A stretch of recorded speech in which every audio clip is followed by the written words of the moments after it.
Hi there, Kendra Tolbert here. I'm a registered dietitian and yoga teacher, and I specialize in women's health and fertility. And today I have a very special interview for you. I just finished interviewing Jerlyn Jones, who is a registered dietitian who specializes really in quite a few different things. She has her hand in quite a few pots, but one of her subspecialties within women's health is perimenopause and menopause. She's actually building out a perimenopause and menopause course that I'm so excited to see come into the world.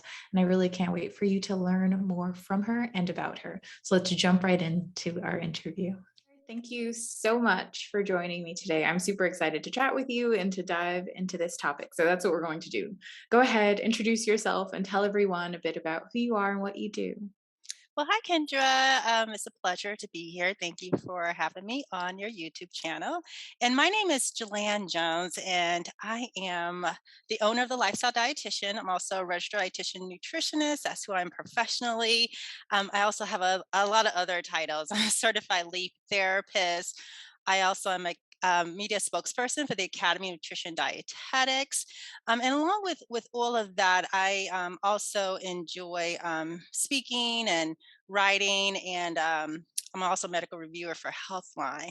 But in addition to that, me and my team, we help individuals one-on-one with nutritional counseling, those who have like digestive issues, obesity, weight management, heart disease, even type 2 diabetes. We help prevent that or even help with managing those issues.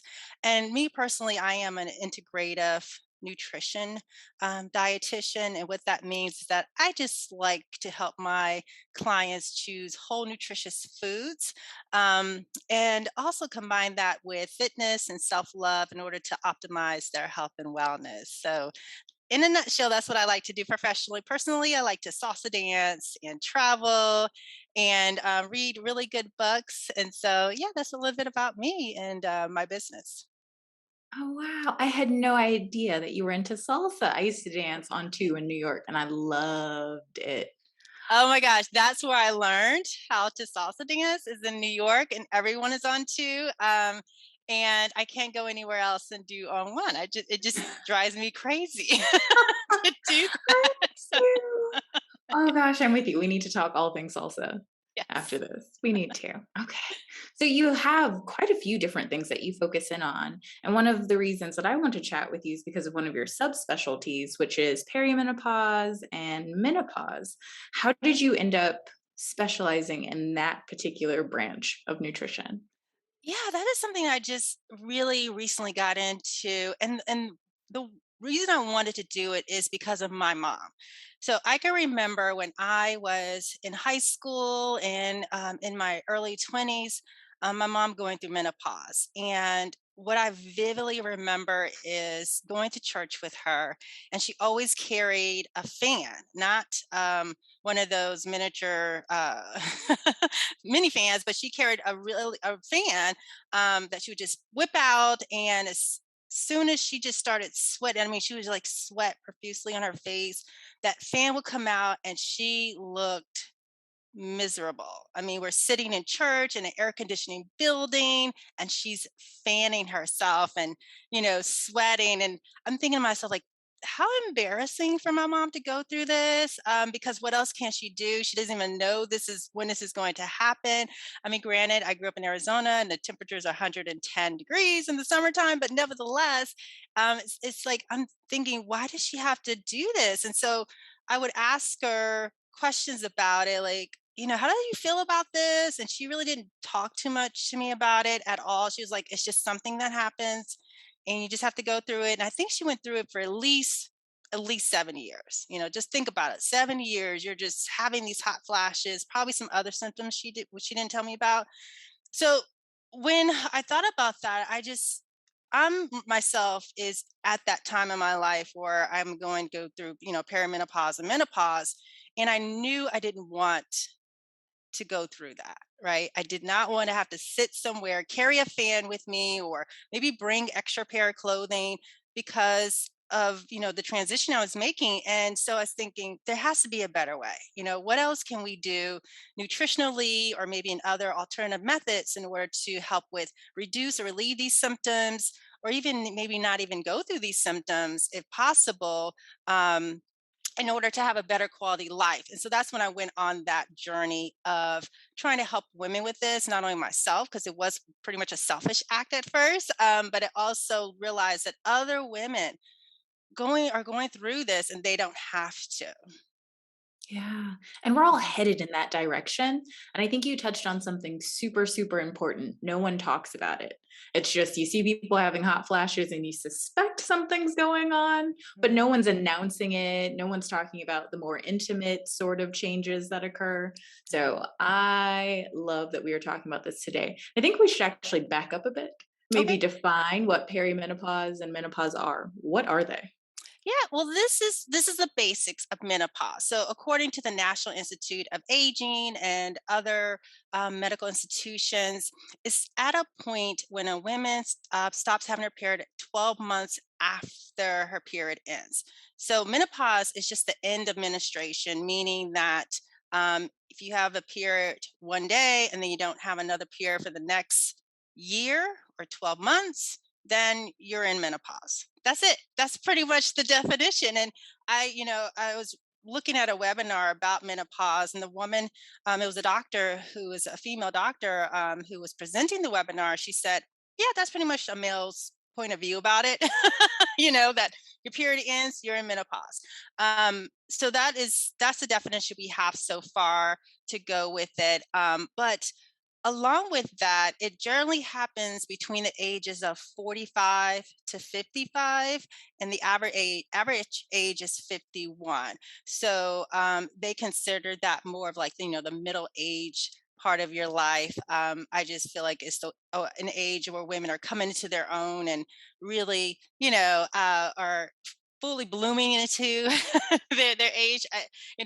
Language is very important for me, so that's the basic of menopause. And we can go into what perimenopause is because some people don't know what perimenopause is. They're thinking, well, what is that? And why do I have to care about that? Well, really, when it comes to perimenopause, it's the time period, usually about 8 years before you go into menopause or stop having your period. And peri means around, so it's like around the time of menopause, so you can still have symptoms prior to ending your period. And so when it comes to menopause, everything from smoking to your family history to exercise. I'm going to be throwing in and say your diet and the amount of stress that you're going through in your life. All of that plays a role in how menopause happens for you, right? So everyone is different. Your menopause is going to look different from your grandmother's menopause, for your mother's and your aunts. It's all going to look a little bit different. It might be a little, similar because of genetics, but nevertheless, it's different based on those factors. And guess what, Kendra? There are 45 million women in the US undergoing menopause. Okay.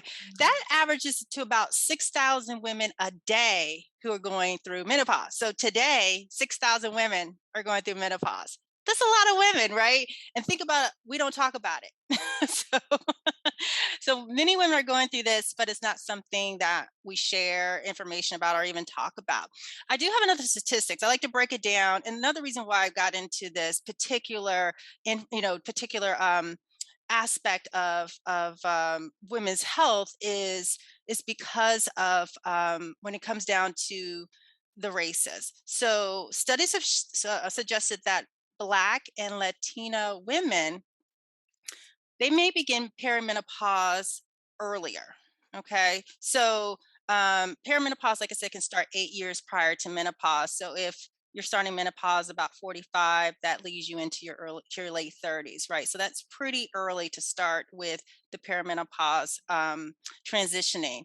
And not only that, but we can experience more intense effects of the symptoms, have a longer transition period, and also, just feel a little different, but not know why.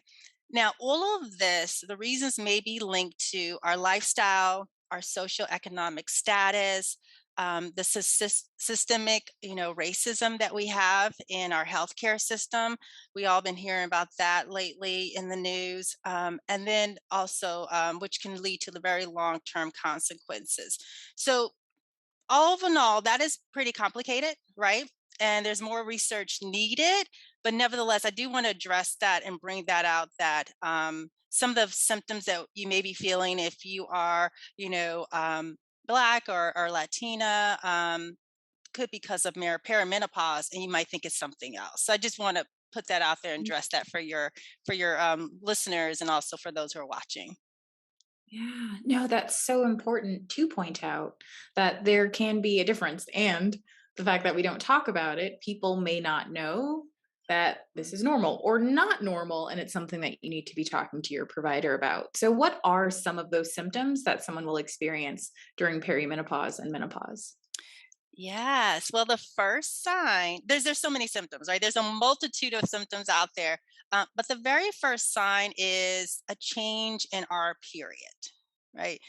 So you may notice that your period may be shorter, it may be longer, um, it also may be a little bit heavier, or maybe lighter. So if you're noticing that about your period, like I'll take myself for example, is that I have noticed I've never had regular periods at all. The only time it was regular when I took birth control pills, and that was probably well over 15 years ago. But what I've noticed is that my period is definitely irregular, and it can be shorter. So 1 month, it might be an average what period is 28 days, right? So every 28 days, you're going to have your period. I'm noticing like every 23 days, I'm having my period, or maybe it's every 25 days. I don't know. I just mark it on my calendar, and I just hope for the best. And so I just don't know when it'll show up. That is one of the symptoms. So let's go into the symptoms that are really more common that we may think about, which includes the hot flashes, the night sweats. The sweats are very common, but there's a difference between hot flashes and night sweats. Hot flashes happen at any time. Night sweats are at night, usually prevents you from sleeping. We also have our mood swings, our loss of libido. We also have vaginal dryness, right? These are symptoms we won't discuss and start talking about. It's a little bit taboo. We also have loss of energy, the sleepless nights, irritability, anxiety, and also loss of concentration or brain fog. During my research about this, what I've seen is that women going through this have lost jobs because they just can't concentrate, they can't focus, and they find out, the employer is not that supportive or sensitive to their issues, and they don't know what's wrong with them. So they end up losing their jobs just because they cannot perform as well as they did prior to going through menopause. So this is a very serious subject, and it can affect millions of women everywhere internationally, just not in the US. And so it's very, very important that not only do we address these issues, but we learn how to naturally kind of manage these issues. Because one thing I've known for sure is that whether you go through menopause or perimenopause, is that we're unprepared. We're not ready. We all know we're going to have to go through with it, right? This is something that happens in our lives, and we just don't prepare for it. We just let it happen. And then, unknown to us, we could have very severe consequences from Mm, so much there. it. So much there. But being ill prepared for what's coming feels like it's a constant throughout the life cycle for women. It's just there are so many things that happen in our bodies that we're just blindsided by. So I'm grateful that we're having this Yeah. conversation. I'll probably say that again and again because it's so necessary. It So is. Yes. as we do age, what sort of things can we start doing maybe nutritionally to set ourselves up for the best possible experience? Yeah. So what we can do nutritionally is really assess your diet, assess, what you're eating, because that plays a very important role, talking about nutrition choices. And what we can do is, because when you go through menopause, you can have nutritional deficiencies. as women, as we transition, we do realize some things that happen to us as we get older. Our bones can become weaker, right? We can be diagnosed with osteoporosis, which just means that you have lack of calcium in your bones, and so that becomes your bones become weaker, become more brittle, and that leaves you more at higher risk of breaking your bones. So most of us don't know how to meet our body's nutritional needs, right? Kendra, you're a registered dietitian nutritionist. So am I.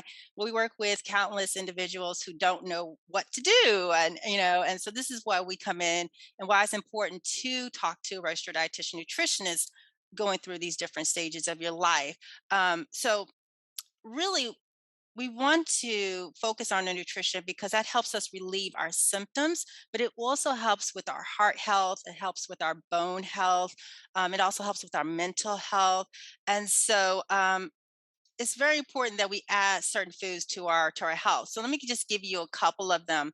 One of them is foods that are high in omega-3 fatty acids. So with that, we want to protect our heart. And so if you like tuna, trout, salmon, or even sardines, those are great sources of omega-3 fatty acids. If you are vegan, vegetarian, or you don't like seafood at all, you can also try the walnuts, chia seeds. Those are high in omega-3 fatty acids. It's a different type of omega-3 or LALAs, but nevertheless, you can get some of those omega-3 fatty acids, right? So that's one thing.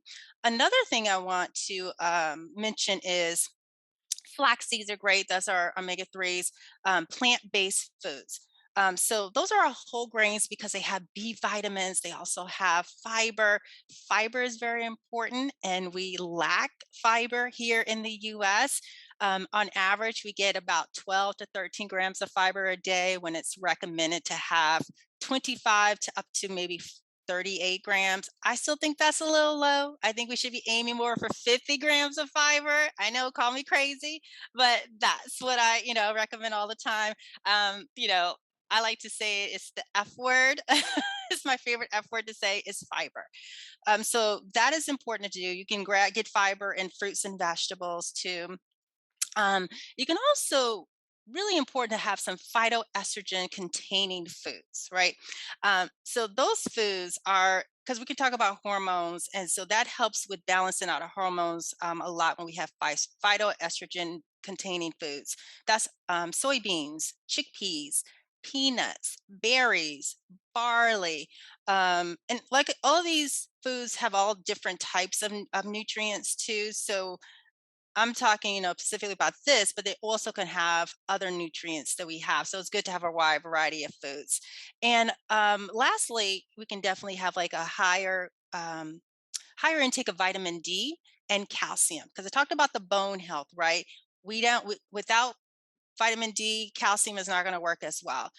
So having foods that contain vitamin D and calcium, such as fatty fish has some vitamin D in it, but with the calcium we have dairy products. We also have like cheese. We also have fortified milk, and then high quality protein like the eggs and also fish, like I mentioned before, and legumes. That just gives us a more of just a foundation of foods to eat. Doesn't mean all the foods, but if you're not getting these foods on a regular basis, then you want to start eating more of these foods starting even today. You can do it today, right? And that can help with relieving those symptoms and also some nutritional deficiencies that you may have. That's some great information and a great list of foods. In that list, you mentioned soy and dairy, two foods, food group, dairy, that both get a lot of bad rap in women's health in general and Mhm. maybe in menopause as well. So, can you clear up the myth around phytoestrogens and soy and maybe even dairy when it comes to menopause and just overall health? Yeah, and I do want to bust that myth, right? So I want to let your viewers know that soy is safe, right? So I hear it all the time that it's not, but soy is safe um, for menopausal women and for women in general. This is all based on sound evidence. There's plenty of research behind it. So I just want to let people know that. And think about it. This is why soy is safe. So you want to think about it. those who are living in Asia, right? They have been consuming large amounts of isoflavin foods for centuries without any recorded health issues. So, with that being said, they've also have shown that those who have a traditional Japanese diet, they have a lower incidence of heart disease, osteoporosis, and estrogen related cancers like breast cancer, ovarian, and prostate. You know, in Asia, especially in Japanese culture, they don't have a word for menopause. It doesn't exist. And the reason why is because they don't really have the symptoms we have here, you know, because of the phytoestrogens, that foods that they eat, which is soy-based foods. So with that being said, I do want people to know that soy is safe, and so having edamame into your diet, so adding that, having soy milk is okay. And speaking of soy milk, I want to tell you a little story about for this when you mentioned about soy, because I was about a year and a half ago. I went into a small owned coffee shop just to get a latte with soy milk. I always order lattes with soy milk. No other plant-based milk, just a soy milk. And the person who was preparing my latte, she said, "Oh, she's like, I have to give you a warning, the dangers about soy." Yeah, yeah. Never have happened to me before. No one's ever talked to me about this, and it piqued my interest. I just looked at her and I said, "What? What are you talking about? The dangers of soy?" And then she said, "Yes, I just have to tell people, that if they're going to order soy milk in their coffee, then I just have to let them know that it's can be harmful for them." Okay, then I had to put on my registered dietitian nutritionist hat. Yes, I had to put it on. I usually don't put it on. I had to put it on. And I said, no, that's incorrect. As a matter of fact, I said, soy is very protective of health and very, very beneficial, to improving your health. I don't know where you got your information from, but let me give you some resources. So then I pointed out some websites for her to go to, and she said, "Oh, okay, thank you," because she was just, I think, given a piece of paper or something, and was told to tell people this. Granted, like I said, this was a very small owned coffee shop. It wasn't a nationally owned uh, you know, brand or coffee, shop. So that was what they did. But I couldn't believe that. So just think, how many other people she was told that about soy milk, and how they probably, I'm surprised they're even selling it in the first place. But nevertheless, that's what I hear on consistently about soy, is that it's very dangerous, it's harmful, don't eat it. But research states otherwise, and so we have to follow the research.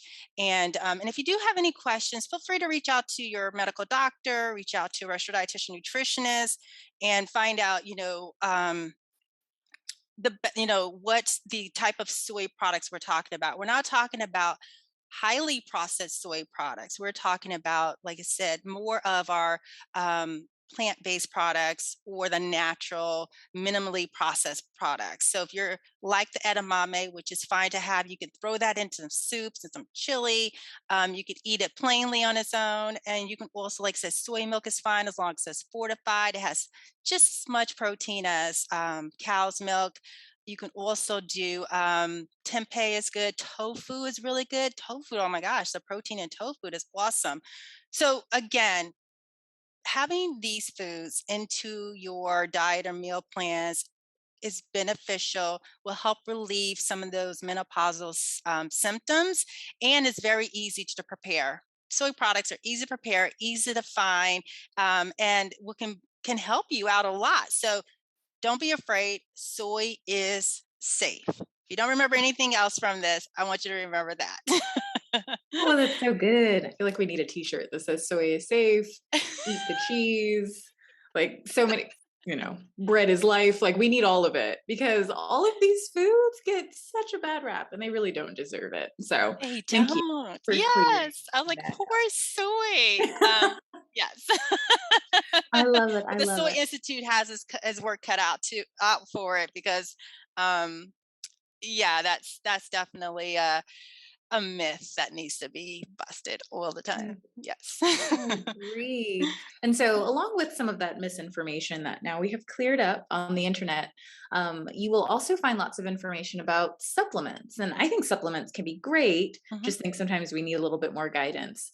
Can supplements be helpful for menopause? And if so, which one should people be exploring with their healthcare team to decide if they'd be the right fit for them? Yes, supplements can definitely be helpful, in addition to your dietary changes. Always, always, always check in with your medical doctor, your healthcare team before you start any supplements. So I just want to put that out there for you. But yes, supplements are very, very helpful, and it varies on your symptoms. So certain supplements are going to help certain symptoms, and other symptoms. So what I do want to recommend that during menopause, supplements can provide relief for your symptoms, like the hot flashes, the sleep disturbances, the mood swings, the irritability, anxiety, and sexual problems. So, a couple of supplements that I recommend is the women's one a day. They have a menopause formula that you can purchase. Yes. And so what that can do, it can help reduce your hot flashes and your night sweats. It also can address mild mood changes and support healthy skin. All of these supplements I'm going to recommend for you. I'm not endorsing any of them. I'm not sponsored by them. I'm just going to give you just a blueprint to go by. I've also checked these out with the National Medicines Database to check their ratings. So they are safe. They're also third party verified. So these are safe. A lot of supplements out there, they are regulated. They're not regulated as drugs. They're regulated as food, which undergoes a different process system. So you still have to be careful when it comes to supplements, and just make sure they're third party verified. Okay. So the next supplement I'm going to recommend is Metagenics. They have one called Estravera. All right. That one has been used safely and effective for over 20 years and is supported by clinical studies. And this provides relief for many of the menopausal symptoms. So, because that's one I also recommend, you can find that one online. It's called Metagenetics Estravera. And the last one is, I talked earlier about the omega 3s, right? The omega 3 fatty acids. Well, some people, like I said, just don't like fish at all, don't like, won't have it. Well, you can take the fish oil supplements, and Nordic Naturals. I always recommend this brand. They have one for women. It's called Nordic Naturals Omega Women, and that was created specifically for women. And this unique formula blends omega 3s from fish oil with the GLA, which is our gamma linoleic acid, from evening primrose oil, and it also promotes skin health, hormonal balance, and overall wellness. And this again is third party tested. So all of that can definitely help with relieving your menopausal symptoms. These are just a few of the supplements I recommend, along with dietary changes. So they go hand in hand. Okay, so don't take one without the other. Don't take the supplements and don't change anything else about your diet or exercise, or you're managing your stress. Everything has to work in conjunction with each other. Exactly. Yeah, you definitely need all of the pieces. There's not just one magic pill that's going to fix everything. So thank you for clarifying that. I think it's so important. So I'm sure you've had the chance to share this sort of information and you've applied it to yourself. What sort of improvements have you seen either in your clients or your personal experience after they've made these sort of changes? Personally, I've undergone a lot of different things in my life in the past. I would say 4 to 5 years, and personally, I've made changes, like including more phytoestrogen containing products into my meals, which includes soy. So I do drink soy milk. I also have edamame. And what I realize is that, because I'm gonna tell my age, I'm 47 years old, so I'm right there in that that area, right? Pretty soon I will be going through menopause. And so I don't want to have those symptoms. So I'm starting now. And what I've noticed is that I feel great. I really don't have like, I'm going through the transitionings, like I said, with my period is a little shorter than it was before. But I don't have like all the other symptoms. I don't have like mood swings. I don't feel anxious. So I'm really testing myself. I'm using myself like a guinea pig to see whether or not these changes or what I'm recommending and what I'm doing is going to work and help out. And so far, I feel like it is helping out, because you do have to recognize what your body is going through. And then once you recognize that, then you can apply certain things to see whether or not it's going to help or stop. So I do, if I hear like right now, I have a client who is going through hot flashes. They're minimal, she's in her early 50s, and she said they're minimal to her. It's not a big deal. Sometimes, and more of a so night sweats. She may have to pull off the covers or, for a couple of minutes, and then she said she just go back to sleep. That's still sleep disturbances. Who wants to wake up drenched in sweat, in the middle of the night, right? So what I told her, I said, I said, well, tell me a little bit about what you're eating. So I find out what she's eating, what she's drinking, noticing that she loves herbal tea. She drinks herbal tea with a lot of sugar every single day. Well, hot drinks can lead to hot flashes or even your night sweats. So I told her to cut back, and there, especially caffeine.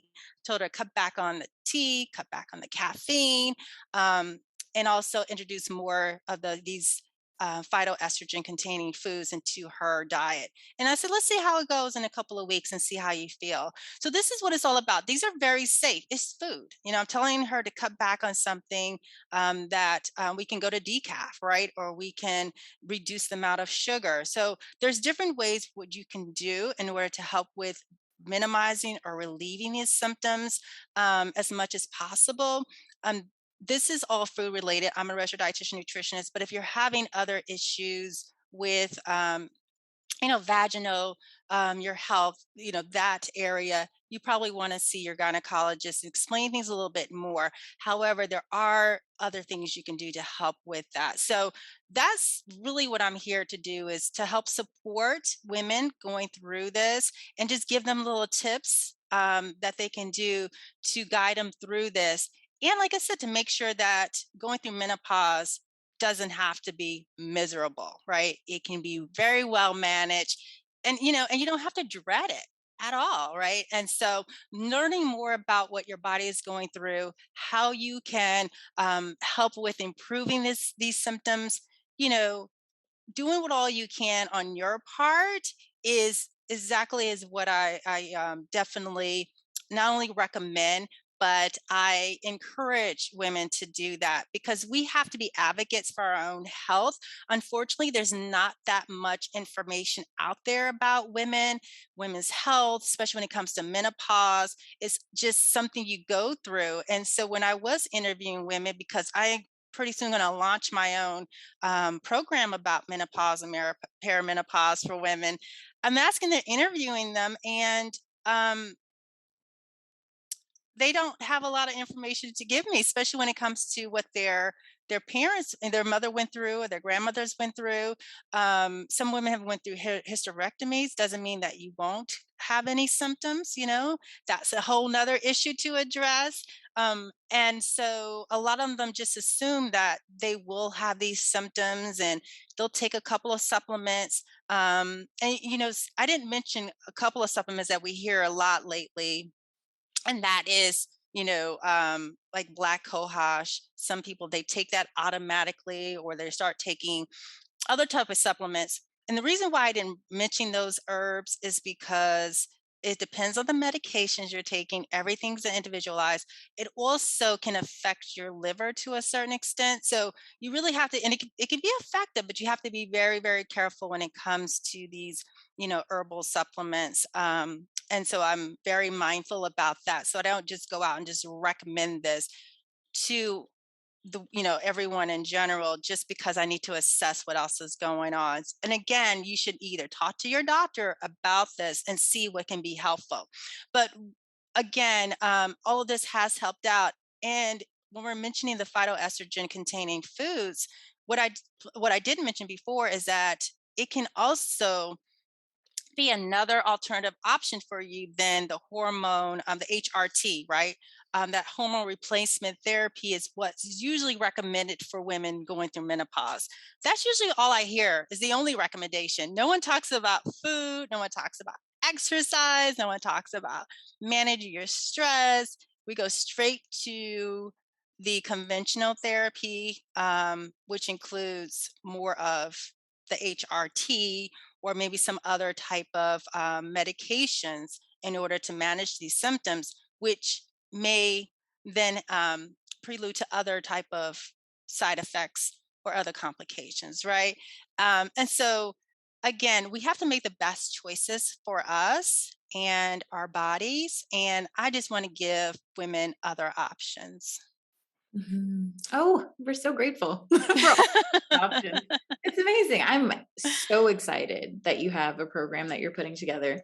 As soon as it comes out, you make sure that I know because I want to let everyone know about it because we all need it. Again, it's not even just so that we have the information, but it's so that we can share it with the people in our lives who maybe aren't hanging out on YouTube or Instagram and learning this stuff. So let me know when it comes out so I can let everyone else know. I will. Yes, I'm in my head. I want to launch it before the end of the year. I'm planning on having like a 4 week program, and so it's really me getting most of it's done. It's just me really launching it out, and people keep asking me, when is it coming out? When are you going to do it? I'm like, I know. I'm gonna do it. That's the plan. I have to get out of my head to do it, because it's needed. If I don't do it, who else will? I need to go out there and do it. Yes. And thank you. Thank you. Absolutely. Yes, I will share that information with you. Thank you. Good, good, good. So you've given us so much already. I hope everyone was taking notes. You were. Um, but if there's just one thing that we could all walk away with, what would you hope that would be? One thing I would say, if there's one thing, is to recognize the symptoms and to realize that there's nothing wrong with you, right? And if you are noticing having some of these symptoms, then get help right away. Don't wait until the symptoms get worse, or you feel like there's nothing else you can do. There's always something you can do. And you can, like I said, you can start simply, and I'm going to give you just really three simple nutrition changes you can make. And yeah, there's three. I can give you more, but I'm going to just give you three. Three is a magic number. You can always remember things in threes. And I just wanted you to know that there's hope out there. There's help out there, and you don't again have to be miserable to go through menopause. So these are my three to help improve your symptoms if you're going through these symptoms, like you're going through menopause, or even if you're going through perimenopause. So number one is, again, you want to eat at least 2 servings of foods high in omega-3 fatty acids. So get the tuna, that trout, sardines, salmon, 2 times a week, about 6 ounces. You should be good. And so you want to do that. That can help with reducing inflammation, help with any maybe aches and pains that you're feeling. We didn't even go through that. So if you're feeling that, you can have that and be fine. I want to highly stress this. This is my second tip. We don't do enough of this, and that's eating 5 servings of fruits and vegetables a day. I sometimes work with peds patients, and that's one thing I also stress is five. If you can't remember anything, remember the number five. 5 servings of fruits and vegetables a day. It's very simple to get to that five number. It may seem daunting just thinking about five, but all you need is a cup of baby carrots. That's 1 serving. A small apple, that's another serving. You already had 2 servings right there, right? You just need 3 more to go. If you like collard greens, 2 cups. 2 cups of collard greens. So you can get to that number probably quicker than you think you can, but aim for that 5 servings. It goes a long way. And then number 3 is, again, eat those foods that contain that phytoestrogen in them. And once you start doing that, that will help with also improving your symptoms. I'm gonna mention again. I talked about the flax seeds, of course, the soy milk. Make sure it's fortified soy milk. Fortified means it has additional nutrients added to it, so that includes vitamin D, B vitamins, calcium. So look for that fortified soy milk. There are brands out there that sell them, and all stores. Look for that. You can have the tofu, the peanuts. Again, I talked about the barley, the berry, green and black tea. I did say that if you are going through the night sweats and hot flashes, cut back on your tea. If you're not, you can have the green and black tea. Those are high in antioxidants. So those are also good for our bodies anyway, right? So those are my 3 tips. Number 1, eat foods high and rich in omega-3 fatty acids. Number 2, get your 5 servings of fruits and vegetables a day. And then number 3, eat foods that are naturally occurring with phytoestrogen foods on a regular basis. And just those 3 tips alone, you should notice a difference in your symptoms. Absolutely. Oh, simple. We like simple. So I love thank you. simple. Right? Love It simple. has to Yes. be simple, and Yes. simple works. Like, it really doesn't have to be complicated to be effective. Not at all. Not at all. No. Mm-mm. You just have to do it. That's it. You know, I don't make anything complicated for any of my clients, um, because it doesn't make sense to do that. Really simple works the best. And as long as you stay consistent with it, that's the key. Then you'll notice the changes over time. May not happen overnight, but give yourself some time. Give yourself at least 30 days to make these changes, and you should notice something. Just go ahead and observe and track your symptoms and see how you feel towards the end of that 30 days. I'm going to challenge you to do that. I like it. We love a good challenge here. And I especially love the focus on consistency. There's a Bruce Lee quote that I'm totally going to butcher, but you made me think of it. It's something along the lines of long term consistency trumps short term intensity. And that's exactly what you're talking about. Like, just finding the things that you can do consistently and do those things instead of those things that you're like putting all of your energy into and you can only do them for a short amount of time. So that's beautiful. Now, I know after people watch this, they are going to want to learn more about you and more about your services. So, where can they do that? Yes, you can find me at my website, which is thelifestyledietitian.com. You can Google the lifestyle dietitian, I will pop up. And then once you go to my website, you can sign up for the newsletter. You can also see all of my social media channels there. I'm on Facebook, Instagram, Twitter, probably I'm on YouTube too. So I'm looking to launch a YouTube channel too. So I'm keeping myself busy. And so you can find me there. You can also reach me by Gmail, the lifestyle dietitian at gmail.com, if you want to send me an email message. But going to my website is the best way to reach me. Plus, you can see what I'm all about, and see if maybe you want to work with me on my team. Then definitely do that. So yeah, I'm happy to be here to assist you and help you.